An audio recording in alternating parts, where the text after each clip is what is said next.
prajurit komando. Kita segera berdiri memanggil kita sebagai jawaban akhir dari semua pertarungan. Keberhasilan tugas adalah segala-galanya. Lebih baik pulang nama. Kita tahu kita tugas. Kita ini semua beserta kita. Komando, komando, komando, komando, komando.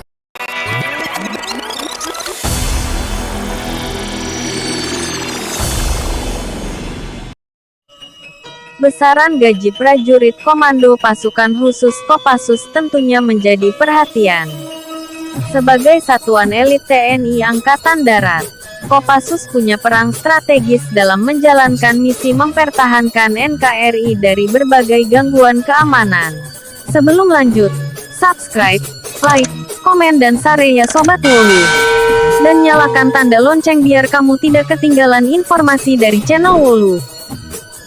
Kopassus didirikan oleh Kolonel Alex Evert Kawilarang (AE Kawilarang) pada tanggal 16 April tahun 1952.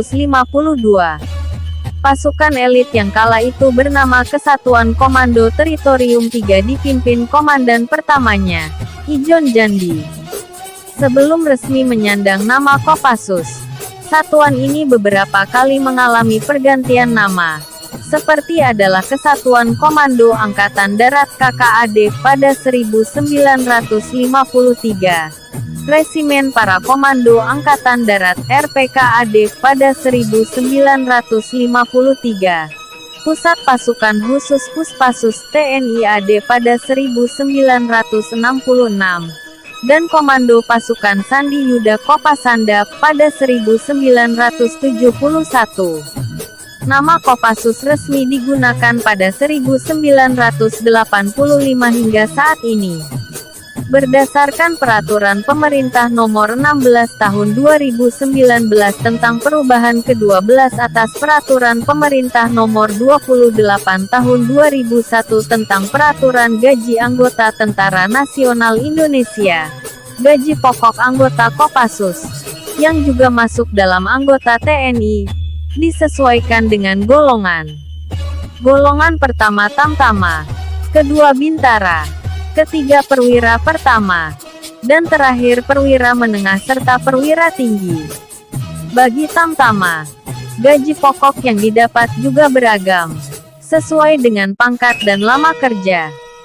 Prajurit kelas 2 dengan masa kerja 0 tahun akan menerima gaji pokok sebesar Rp1.643.500.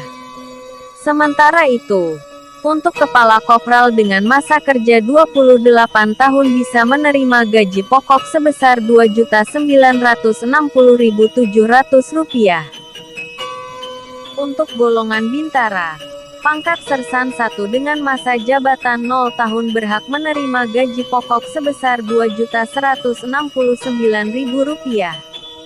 Sersan 1 yang telah memiliki masa kerja 32 tahun akan mendapat gaji Rp3.565.200. Sementara pembantu Letnan 1, pangkat paling tinggi di golongan ini, bergaji Rp4.032.600 dengan masa jabatan 32 tahun.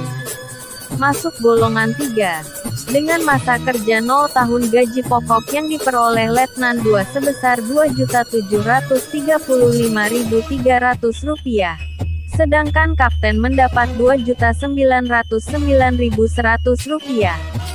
Bagi kapten yang sudah memiliki masa kerja 32 tahun, berhak menerima gaji Rp4.780.000.